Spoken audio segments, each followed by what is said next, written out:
Lyman Stone, what an absolute privilege it is to talk to you again, in fact. And you're getting a reputation, as becoming one of the world's leading demographers and commentators on demographics, which is a really great thing. And so it's a real joy to speak to you again. And I wanted to talk to you about something you highlighted recently, a Financial Times article, which was basically looking at some data from Institute of Family Studies and work that you'd done previously, which says marriage is the key to solving the demographic crisis that we're facing. Yeah, I mean, there are a variety of reasons that people convince themselves that there's too many humans. Um, some of it's just kind of a general despair and pessimism. I mean, we have a mental health crisis, and poor mental health is really strongly correlated with antenatal ideology and attitudes. I mean, that's true empirically. Other people have other reasons.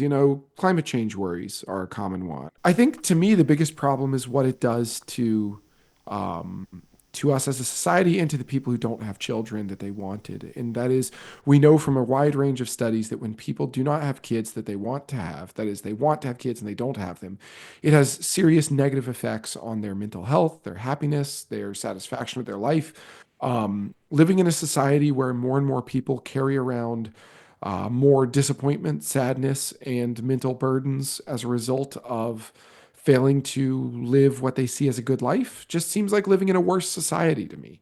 Whatever it does to the GDP, whatever it does to other things, um, what we're seeing is fertility falling below what people desire.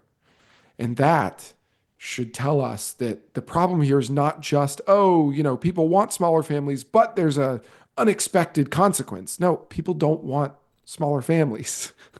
Okay. Desired family size is stable. So we're seeing it'll be a growth of disappointment, and frankly, a sense of loss at ability to achieve the good life. Now, the report that was in the Financial Times recently, based on the figures that you've been working on, essentially said the way to address this is through promoting marriage. So tell us why and how that's the case. As I said before, desired family size is pretty stable. And as soon as I say that, people say, well, then why aren't people having kids? If it's not that, what is it? And the answer is people want kids, but people don't just want children, right? If I say, how many kids do you want to have? You don't mean I want to have two entities that carry my genes in the world. You probably mean something like, I want to have a family, and that family will include two children or three children or one child or whatever it is you want. But that family probably also includes a spouse. And that spouse is not only a sperm donor or an egg donor, they are a co parent. They're someone who is invested in the creation of the family unit and the family experience with you. And so, what people want is not kids per se. What people want is families. And family, kids are downstream of the first step of family, which is partner. And people aren't partnering as much as they used to. And there's a lot of reasons for that, cultural reasons, things like the rise of social media. There's a million different reasons, but one underlying factor that is quite important.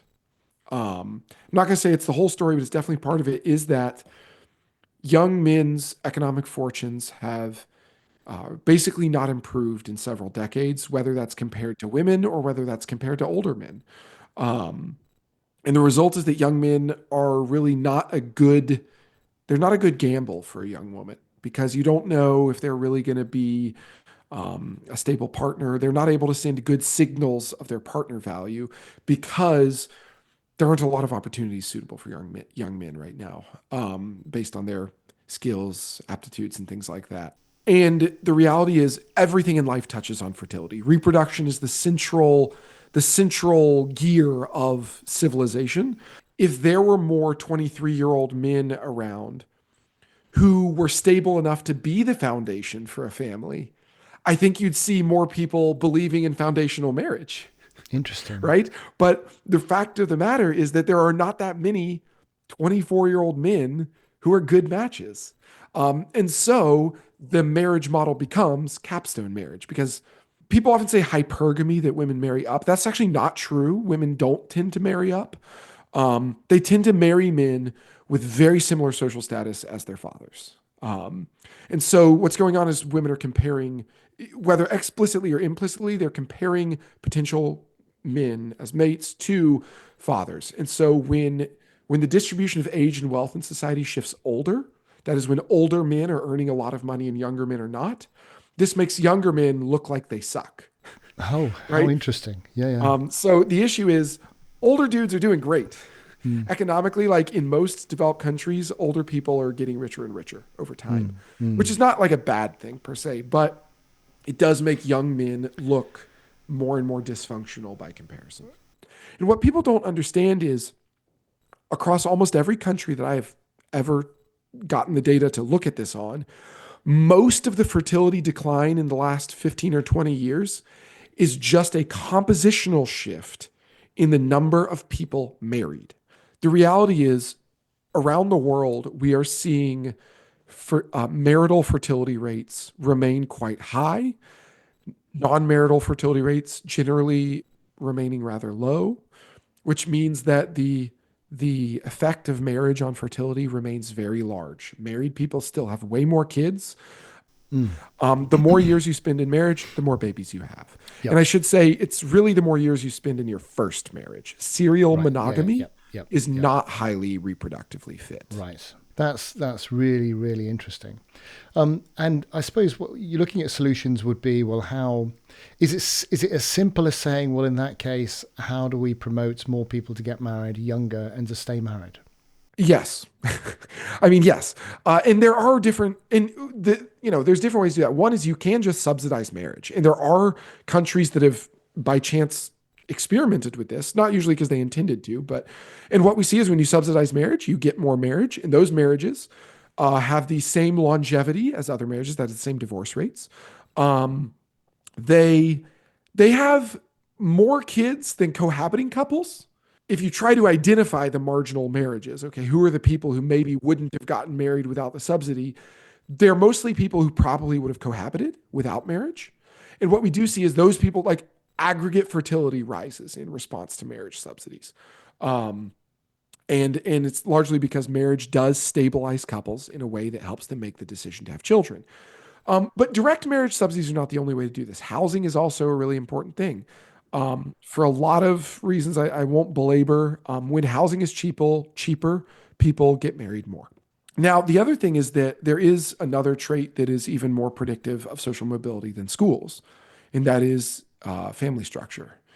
Communities where children are raised by two married parents are communities where kids are vastly more likely to get ahead in life. When children have fewer parental investments because they have just fewer parents around, like their life outcomes are affected. First, you got to end marriage penalties. Most means tested, like income tested social welfare programs create marriage penalties for basically historically governments wanted to support single mothers. Um, but the result is that punishes people who get married. And instead, we need to be helping people make the jump that most people want to make and that they need help making, which is into marriage.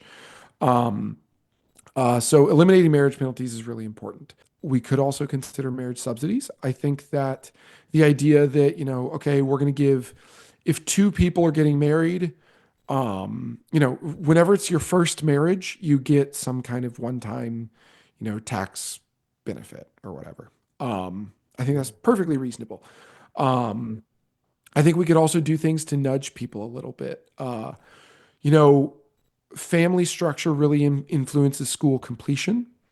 So when a woman has a baby or gets married, if she's in school, she tends to drop out. That's bad for her. And this is also telling us that schools are creating anti-family environments. So what we could do is we could take the amount of money that schools are like universities are currently given, and we could say, okay, you're going to get the same amount of money, but now you're going to get less money per student as it is, and you're also going to get extra money for student spouses and student children.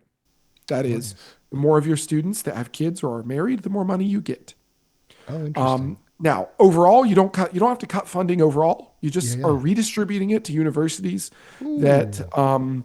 that are friendly to families, and that would create incentives for universities to help students who have children or get married Yeah, not drop yeah, out. yeah, Provide yeah, childcare options, provide supports, provide family housing, yeah, whatever. yeah, yeah. Um, because it's quite bad that when women in particular have a family status transition that they tend to drop out. This is like quite bad for their life outcomes, and it's also bad for their children's life outcomes.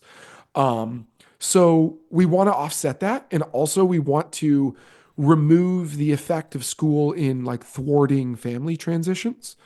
And so a simple way to do that is just to rejigger the resources we provide to universities to encourage them to provide accommodations for family transitions. I would eliminate most daycare subsidies, frankly, because as you said, they are discriminatory. Um, if you want to have your grandma watch your kids, um, there's no help. But if you want to have a childcare center watch them, oh, the government will pay gobs of money for that. So what I would do is I would take the money for childcare and I would roll it into general child benefits. Just give it as cash. We need to make sure that there are also state policies that are overtly supporting family because like otherwise, I mean, the state is hostile to family across many functions. So you have to offset it somewhere. So I'm sympathetic. Like, I don't love the idea of like the state intervening in all these different ways on family life. I also just think it's delusional to think that there is like a libertarian option. I mean, I think cash supports are fine to do and good to do. Also, we should be thinking about retirement programs. Most retirement programs are paid for not by current savings, but by future workers. That's even true for private savings. Like if you think about like the money I put in the bank account, what makes it valuable in the future? Well, say you invested in the stock market. Those companies are only valuable in the future if there are future young people to drive the productivity as workers. So the problem is that parents don't get bonuses in their calculation, even though they're the ones doing the work to make those future workers. And also, parents have to spend a bunch of extra money to raise their kids. And often they take a break from work to raise their kids. And as a result, the people who are making pension programs solvent, that is, parents, are actually also penalized in those programs because they don't pay in as much. So they don't get as much like points accrued in it. They can't save as much privately because they're spending on kids. So we should be thinking about giving care credits. So a lot of countries do this. France used to do it and they just repealed it under Macron and their fertility rate immediately fell. So surprise, surprise. There's a lot of places where there are opportunities to intervene in a way that nudges people to have healthier ideas about marriage and fertility. So, I mean, a lot of people believe that if you delay marriage until you're older, your divorce rate is lower. This is not true. It is true that older people who are older when they get married have lower divorce rates, but this is only true cross-sectionally, not longitudinally. That is, if you look at similar people, that is just people who would have lower divorce rates at any age are more likely to delay. Similar people who choose to get married younger have basically the same future divorce rates. So for you as an individual, delaying doesn't make you more likely to stay together. Also, interestingly enough, long-term stable relationships produce the most kids. Um, like stable monogamy is the most fertile form of human relationships. Polygyny, like having multiple partners, does not boost fertility. Women who are in polygynous unions have lower fertility than other women. Men who have lots of partners have fewer children than men who have just one partner. So if you're worried about fertility, you really want to talk to people about the importance of Long-term monogamy. deep, passionate, romantic love that Hey, right. lasts. Yeah. Like it Fantastic, sounds right? so like kitschy, It does. like Yeah. we're gonna Yeah. raise fertility by helping people learn to fall in love. But like it's kind of true. I know. I know. Like It is like kind of true. The old stuff stable works. romantic pair bonding is Yeah. like real good for baby making. Yeah, yeah. Well, I love the message you're giving us, which is essentially fall in love, get married, and have lots of kids. It's Yeah, like and don't wait too long to do it. Like and it don't yeah, and just rocks. get on and do it. Just get on Yeah. and do it Yeah. now.